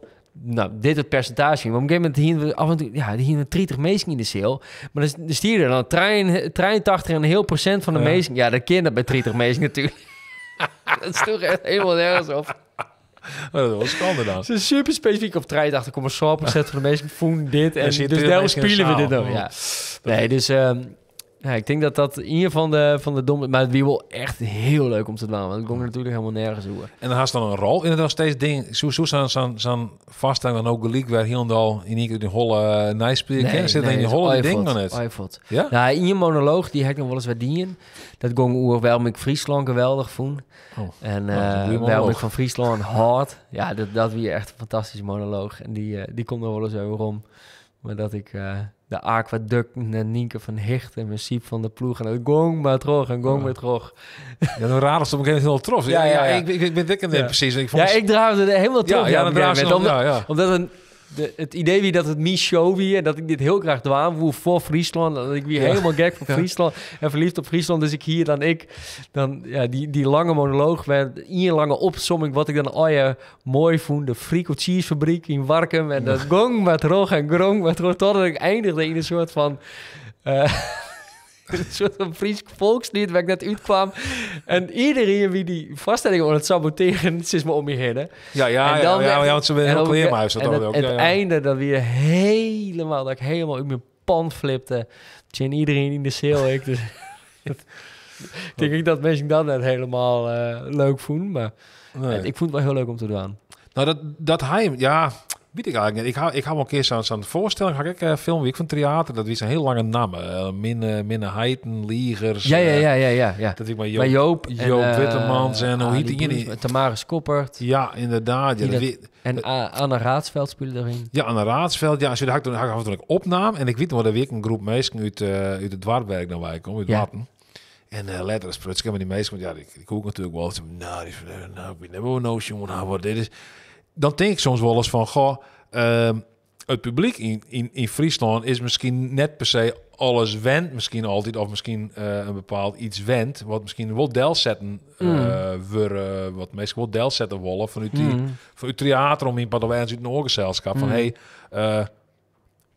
is een soort van discrepantie, om het zo maar te zeggen, discrepantie. Dus ik zei maar het publiek wat misschien je zo'n heel erg negatief zeggen, domwaai toneelsje wel. Ja. En dus een experimenteerdrang van een celskip. Ja, is altijd in een balans.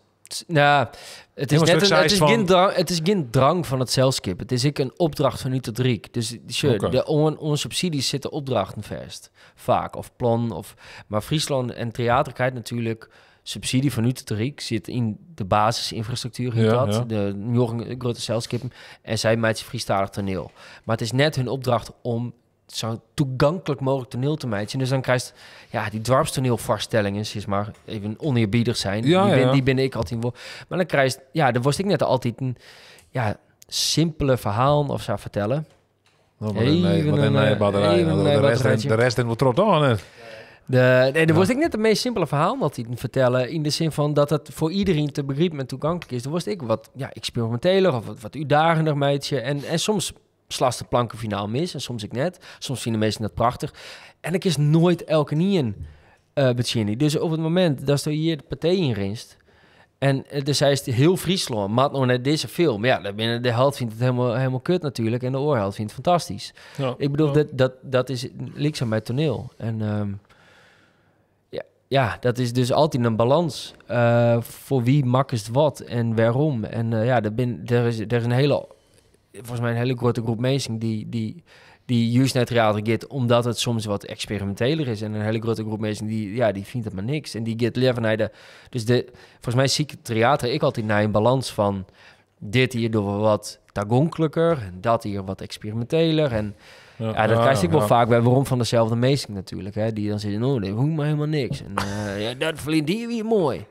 Maar dan ben ik meestal die blauw altijd niet in het verliezen hingen. Dus vaststellingen, dan heb ik een vaststelling spelen, let ik me helemaal het binnenste boeten keert op het toneel voor die mensen. En dan zeggen ze, wie wel aardig. Maar wat echt mooi wie dat weer die en die van Triederelien.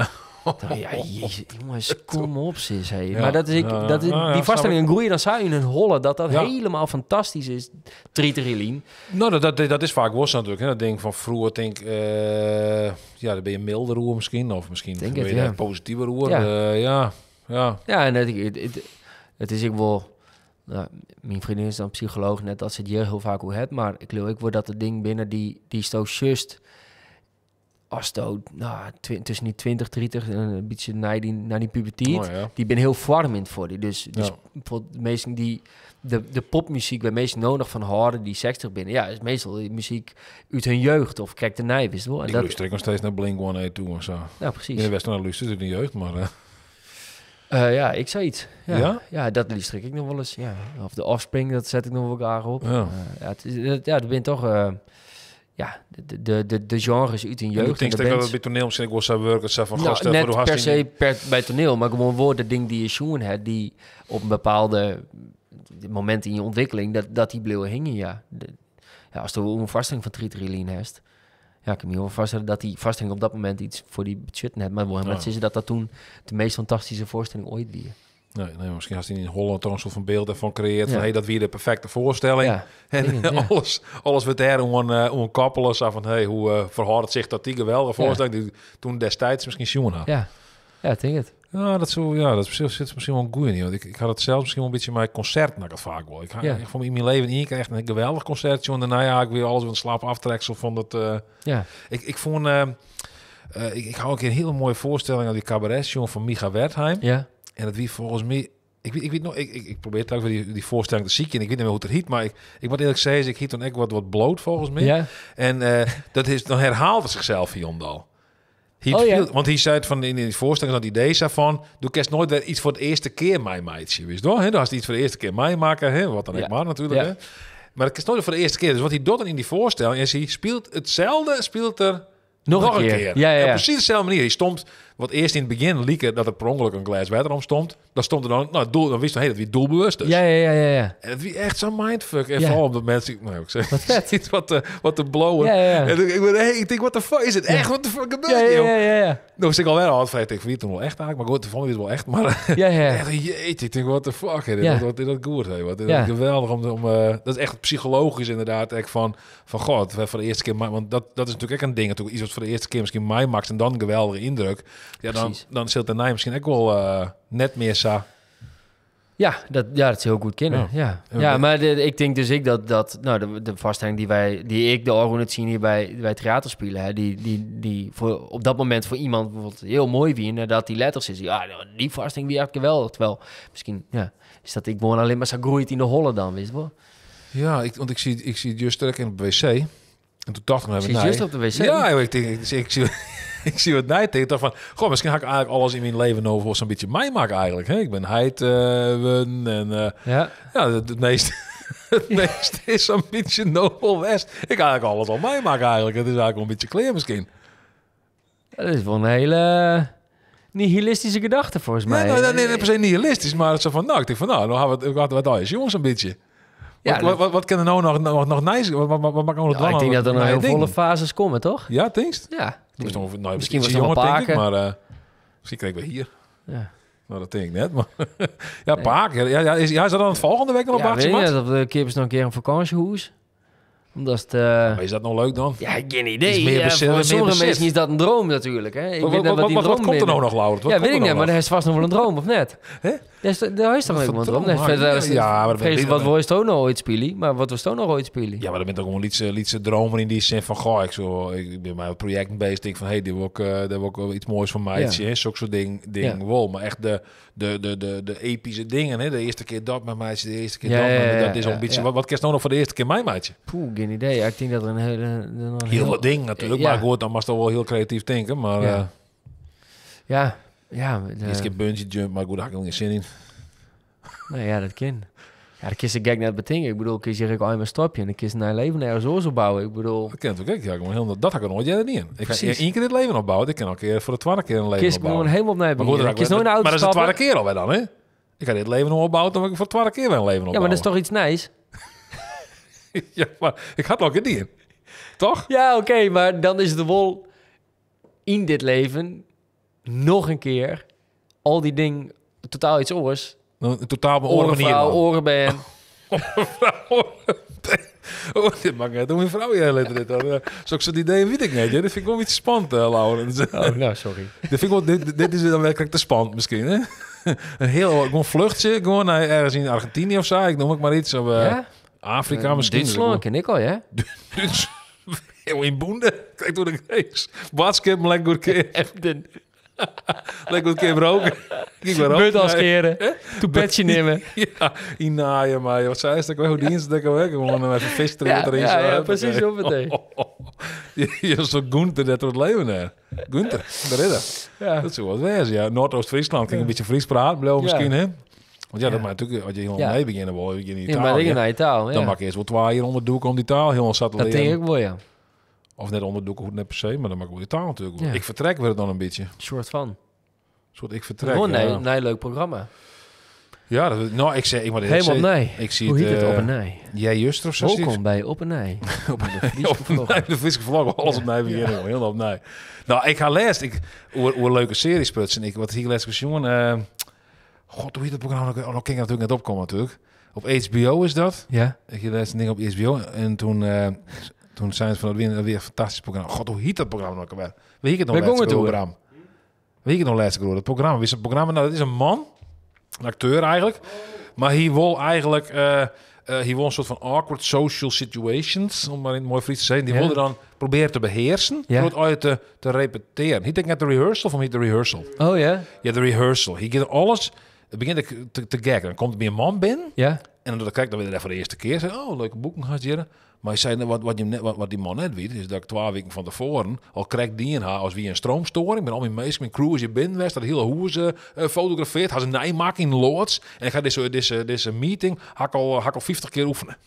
Door mijn acteur. Die speelde dan die man. Ja, het is echt, wat is dit voor vreemds?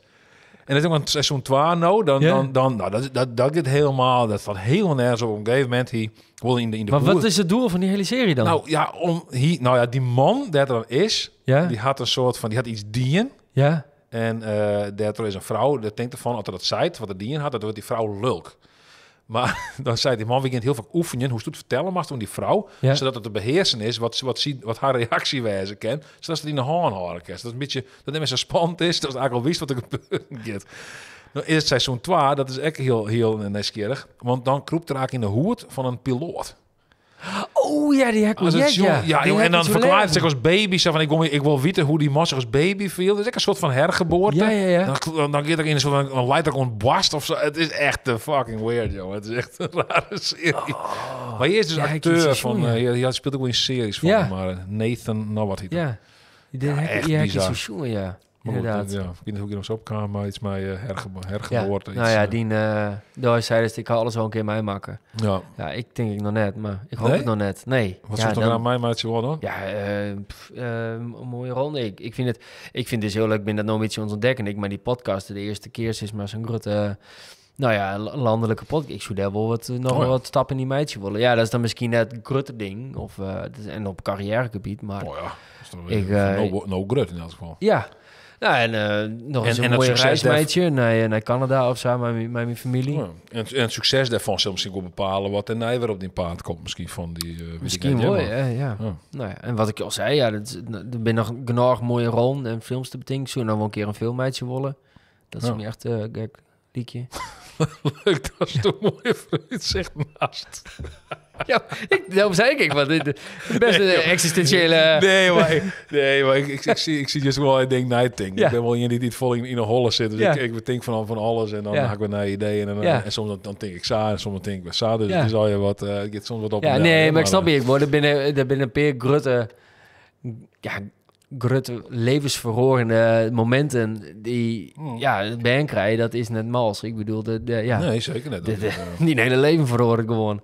Ja. Van die op de Hogendij. En dan mag ik ook dat verhoren. Ik qua vakantie, hè. Want ik ben in Engeland geweest. Nou, dat is gewoon hartstikke druk. En dan was het echt het is heel los op vakantie en dan wanneer toen 22 jaar en dan maar mijn vriend natuurlijk op soepvakantie geweest. Nou, ik heb met mijn vrouw, ik neem maar ook wel mijn vrouw, we zijn geregistreerd partners. Oh, je bent geregistreerd partners? Ja. Ben je dan naar de gemeente Hoesterwet of zo? Ja, nee, die is naar Hoester kwam. Huh? Ja, is gewoon zo'n babs in de tuin. Du hast toch geregistreerd partnerschap? Die mensen kunnen ik net uit komen. Wat? Du hast trouwen en daaronder komt een geregistreerd partnerschap?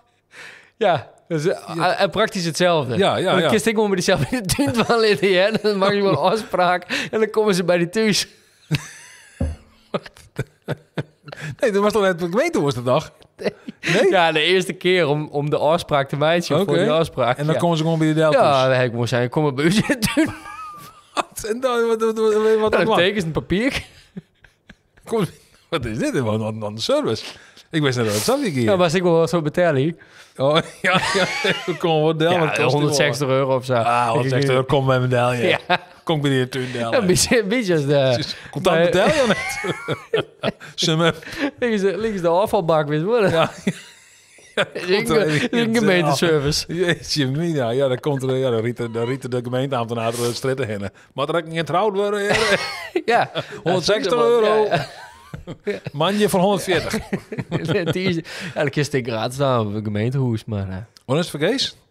Op die is de morgen, toch? Op man niet de morgen, dan kun je gratis trouwen of een geregistreerd partner. Ja, het kan nog niet. Maar goed, dat is geregistreerd. Nee, maar wat ik zie is zo... Je bent geregistreerd mijn oren met die partner. Met mijn partner, ja. Wij zijn geregistreerd, ja. Oh. Je hebt net? Nee, we hebben wel een soort van iets in het testament volgens mij. Ja, is hetzelfde. Ja, weet ik eigenlijk net. Maar goed. Maar du hebt in Ben wel herkend? Of die is net herkend? Ja, zeker. Ja, ik wel herkend, ja. Ja, maar er wie iets met erkenning en dan... eerste hier, maar is toch nog geen reeds is hoe die ben. En ik denk als je geregistreerd partner, dan is het automatisch, toch? Ja, daarom hebben we het wel inderdaad nog steeds erkennen, ja. Nou, ik ga ze wel erkend, maar ook... Ik was er nog steeds erkennen. Het is mooi let. Ik vind het, ze komt bij mij naar Del in de tuin. Tomme. Ik ben vergeten, jongen. Nee, maar de is het op vakantie gaan. Heid, nee, dan net je hem heid, jongens. Ik ga hem nog herkend, jongens. Rustig even, rustig. Ik ben er mee bezig. De afspraak staat, ze gewoon een del komen in de tuin. Ik vind het duur, €160. Laat ze me oppakken. Nee. Ik heb geen idee wat het kost. Ik zeg maar wat. Oké, ja, ik weet het niet. Nou, nee, maar wij hebben aardig wat ding bezocht. Mijn band om op vakantie te gaan. Oh ja? Ja. Ja, nou, dit hier in mijn vouwwijn. Ik kreeg hem van een collega van mij, Nienke. Ja. En die mochten we even uitproberen. En dat weet Nienke van Foekje? Ja, Nienke van Foekje. Nienke Heeg. Ja, Nienke van de reclame. Van de Heineken reclame, toch? Ja, dat zie ik. Ja. Nou ja, en... Ja. Nou, wij naar Arnhem op de Waps. En dan staan daar dikke stwarm, jongen. Oh ja, Rijn. mijn baby. En in de vouwwijn. Ja, jongen. Hoe krijg je het in de plassen? Ja, jongen, vrienden, in oktober dacht ik hier ooit een camper en een maat van mij, die mocht er ik even niet meer voor. Dus maar het weer een auto ambulance. Die ik mooi ombouwd en die ratste zat, die knalde mij die zwaailocht en het een plat dak hoor. Dus dat dak ging hier als een sardienblikje, wist wel. Dus die camper, die wat was. Dus wat ik hier zo'n nieuwe koelkast kocht, wist wel, zo'n wiet ding. Nou ja. En wij wonen in oktober naar Noord-Italië, maar we binnen in het Zwarte Woud ben we stranden, omdat dat ding net vooruit kwam, joh. Ik voelde het helemaal kut. Maar die ben erin, joh, wat een gedoe. En wij toch dat camperen, want we gingen altijd met z'n tweeën in die bus op vakantie. Dat is natuurlijk leuk, naar Zweden en zo. Ja. Maar we ben een heel verhaal natuurlijk, jongen. En voor elke habbekrats om naar de winkel te gaan, dat hele ding waarin pakken. En wij daar in het Zwarte Woud, berg op, bergdel. En op een gegeven moment smullende rem erbij. Ik denk, goddomme, dus ik kwam thuis, ik heb skin maken en vandaag weer verkocht. Maar wie is nou bij de vouwwijn? Bij de vouwwijn. Ik weet nog, er is zo'n BMW, is er al zo'n BMW 2-serie. Ja, nog steeds. Ja, die heeft de vouwwijn achterhand. Nee, kijk. En, dat is de pronk. Dat is de pronkwaarde, ja. Zeker, die is mooi in het hak. Maar doe best met het vouwwijn ergens in Friesland en het Stwarende, Rijn, dat Stwarende en dus nog een vouwwijn opzet of zo. Ja, even maar inpakken. Ja, gelijk vond het toch? En hoe is dat? Ja, dat vond ik ook. Ja, maar dat is echt te mal. Ja, joh, alles weer wierd. Het werd dat kwam onder de voortent. Alles droog in de voortent. Nee, ja, maar Lietse band, dat is echt, ja. Maar hoe is het nou? Hoe is naar Engeland? Dan is het in Hoesk of zo? Ja, 2 huisjes, ja. Ja, dat is volle beter. 2 huisjes? Ja, in de Lake District. Ongeregistreerd partnerschap, maar later. Ja, zij zit in de Lake District. Ja, ik zit in Scotland. Ja. Nee, we gaan in je weekend naar de Lake District en de orenweekend naar Northumberland. Dat lijkt dan leidt dat de de rots van. Ja.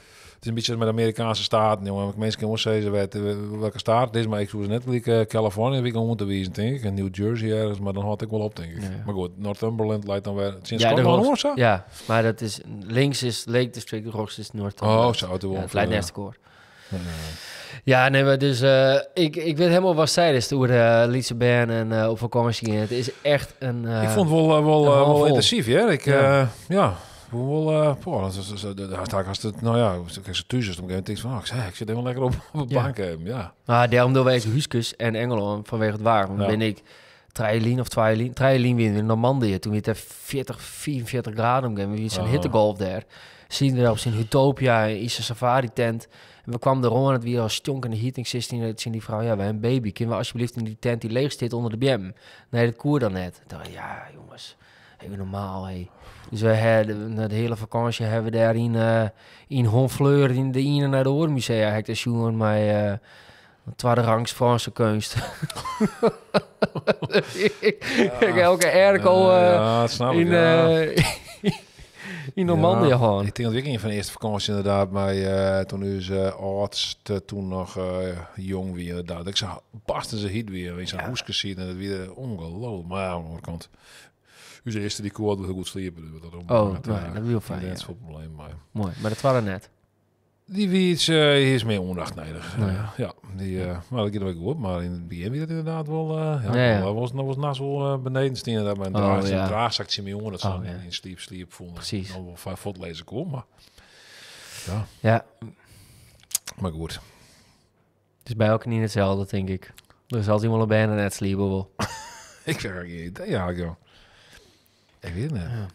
Nou ja, ik zou zeggen van... jeetje, wat zullen... Ja, nou, we hebben lang aan praten, denk ik, toch? Was het worst? Ja, wat jou wollen? Wat jou wollen. Nou, hartstikke leuk. Hey. Dank voor het peteer. Ja, leuk man. Ik hoop de mensen het ook leuk vonden. En, Kijk. dat ze van genoten hebben. Ja. Kon ze er al uitzitten. Dat is wel mooi wijzen. Als het nou heel dat het op dit moment kwam, dan is het echt een troshetter. Hè? Ja. Maar ik is dit hele gesprek uitzenden. Hè? Ik is dit helemaal uitzenden. Natuurlijk, jongen. Ik het editen. Nou, je het hier voor, man. Dat is gek. Wat moet je nou van dit uur en kwartier, wat ben je het editen dan? Ja, dat weet ik net. Daar heb je geen capaciteit voor. Oh, nou. Dat, op YouTube te maken. Ja, zo. Nou ja, misschien een paar fragmenten eruit halen voor de socials. Dat is het dan. Zoek het aan. Ja, welke fragmenten zullen we eruit halen? Ik heb geen idee. Ja, ik weet het net. Nee, het geen... van het vuil naar op rollen. Oh, dat. Vel, ja, dat is wel leuk. Ja, de kele hollen. Ja. Het kele hollen praat. Ja. Dat vind je mensen leuk, hè? Zie je dat? Hebben we dit je voornet zijn? Zie je dat in de podcast? Ja. Oh.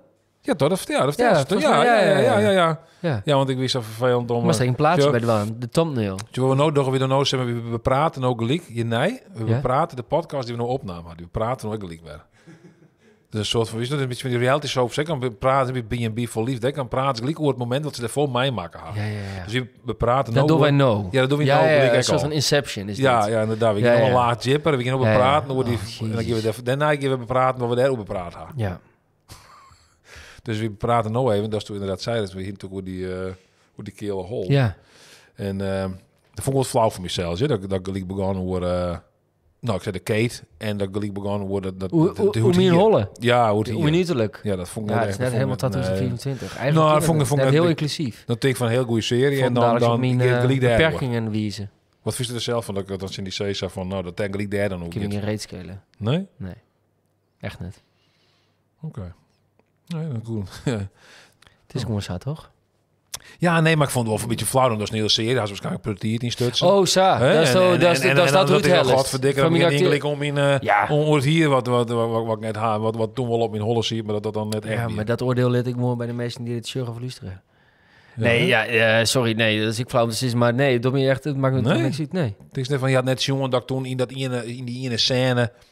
Ik weet het zelf wel niet meer. Die ambulance scène om mijn pad dat ik daar toen zag iets die dat ik nog mijn ziel en zaligheid was. Maar ziel en zaligheid ga ik erin lijn en dan haal je meestal dat eruit. Maar was dan eerst altijd een complimentje aan om te vregen was? Nou, dat weet ik niet. Ik weet wel, doe je staat in Engeland daar, de meeste minuten algemeen vrij beleefd. Hè? Ze zijn net hier, wie ben vrij direct in huis, wat we zeggen, en meestal daar, we kunnen gelijk wel zeggen van, nou, dit bevalt dus net, of terwijl daar is het vaak wat meer in te pakken. Ik bedoel, daarom komt strikt wel op een onderwerp, namelijk acteren en wat betekent het om keel te wezen en hoe werkt dat eigenlijk als keel is. Ik bedoel, dat is toch iets wat die wel interessant is. Die vind ik gewoon brechtje, hè? Ja. Van de heen en naar. En het is al zo lang lien, ik weet het zelf van de meer. En ja. Oké. Nou. Ik vind het nou slim. Nou, mooi om te horen. Nee. Nou, dan stuurt het je mij. Tiger dank voor het hartje en het zien deze podcast van de Friese Vlogger. Tiger dank aan Laurens van Akker. Hele goede vakantie daar wens natuurlijk. Maar een geregistreerd partner. Ja. En ben. Hartstikke leuk. En veel hartrenplezier ook in het prachtige Engeland. Ja. Verenigd Koninkrijk. Dank u wel. Hast die ETA iets neergewerkt? Ja, die hekregelen. Ja, zeker. Nee, alles jouwer. Ja, wel een gedoe mee ben en op een foto krijgen. Oh, was een paspoort. Ja, nee, de paspoort, maar dan was ik op die mobiel. Want dan was mijn mobiel met die app omvregen. Ja, mijn vriendin had dat ding, dus ik weet niet precies, had dat ding, het wie goed. Mijn ouders ziet dan Vaas, kom weer even zitten. Nou, dan probeer ik helemaal zo in dat was hem in zo'n rolde en dan voor die telefoon. En dan hollen gewoon iemand de holle bij te horen. Ja. Maak het een foto. Op een gegeven moment ik zag die. Maar dat ding scannen. Er is niks spontaans of authentieks. En zei die gewoon die holle bij pakken. Oh nee, dan was de eerder waarschijnlijk weer ophalen. Dan maak je net lijstje, net skeefje en dat omheen. En een schaduw. Nee, wij hadden bij de paspoort die we af van de band. Toen weer mijn jongste wie ik misschien 1 of 2 jaar. En dan zie ik zo'n foto's en dan die jonker, zo'n kop. Die van u is wie een 2 mannen? Dus ja, toen op een jaar? Ja, baby's. En de zus op vliegveld, ik zei... Ja, die zitten in zijn babystoel, zo. Dat is toch geniaal? Ja. Prachtig, wel leuk om laten rond te zien, die foto's. Hè? Ja. Nou ja, ik ken er wel even terug in. Ja, volgens mij had het nooit op. Ik De accu's binnen leeg, jongen. Camera's beginnen overhitten, jongen. Oververhitten? Ophouden, No. jongen. Ja, jongen. We hadden net het nice van het nice, hè? Ah, nee, dat dan niks. We hadden nice camera's van 4. Zei hij dat nou? Oververhit? Nee, ja, er kan krijg een streepje in beelden. Je kan een streepje in beelden warm willen. Ja, maar dat is nou... Ja, dat is normaal. Dat is neiging. Als we die BMW er ook wel was, dan komt er dat oliepeil. Ja, dat is van dit BMW al? Dat is ook een mooie 4-serie, toch? Wat Ja, klopt. Je hebt verkocht even in Marktplaats. Dat video was jong misschien. Ja, die dat video is was- heel lang geleden. Dat was zo lang geleden, man. Ja. Het is zo lang geleden dat mijn schade vrije dat ik dit net meer ga. Want ik kan een auto sindsdien net meer gewoon. Oh. Dat ik bij mijn schade vrije ben oppakt. Nou, dat is mooi kleer mij. Wat? Ja, de schade vrije du moet dat ding als je een auto hast. Maar dat is toch... Dat mij toch net? Maar Nee, maar ze Ja. werkt dat. 10 minuten is het SD-kaart vol. 1 minuut welke? 1 minuut. Welke? Van welke? Van de Distance, het SD-kaart. Dan zullen we die net meer. Dat wist toch niet. Ja, dan hebben we die nog. Dan ging ik hier zitten. SD-kaart vol. Verdomme, maar het hele verhaal heel snel. Maar mijn schade vrije ben oppakt. Dat is leuk. Dat vind ik wel Nee, ik wil echt... maar goed. Ja, maar ik zou niet in een auto hebben. Maar Ze wie registreert. bepaalt... Is dat... Wie, Ja, verzekeraars gewoon. Dat is niks. Dat is net wettelijk of zo. Dat is gewoon verzekeraars die zeggen van nou maximaal 3 hier en dan is het klaar. Jeetje. Dus dan moest Omdat uit- ik geen auto heb. Ja. En vervolgens betaalt het volle pond. Betaal als Nieke bij ooit betaalt ze meer wat €40 en dan betaalt ze niet €110 of zo. 120 weet ik veel. Ik weet niet precies hoeveel die 100 of zo, maar in ieder geval het is want Als had ik die die auto claim, nemen. die gaat natuurlijk dat is wel iets van 60% of zo. Wat is het ook alweer die dat opbouwt, dat bouwt flink wat. Ja, 80. Ik denk 80%. ploplandje dan, maar voor mij is het Noor. Ja, dat is een oor. Ja, dat liep er wel een beetje op. Ja, daar liep het er zeker op. Ja. Een bandje had ik een hoendenkopshirt aan, dus... Oh ja? Ja. Serieus? Ja, volgens mij wel. Oh, grappig. Het is de broer van Olopop. Zei je zo? De broer. De broer van Denk Olopop. De broerke. Nou ja, dan houden we hem op, want Ja. de SD-kaart is vol. Nou ja, dan is het klaar, hè? Helaas. Helaas. Nou, dankjewel. Heel bedankt. Ja, of een glaasje. Oh. Klets.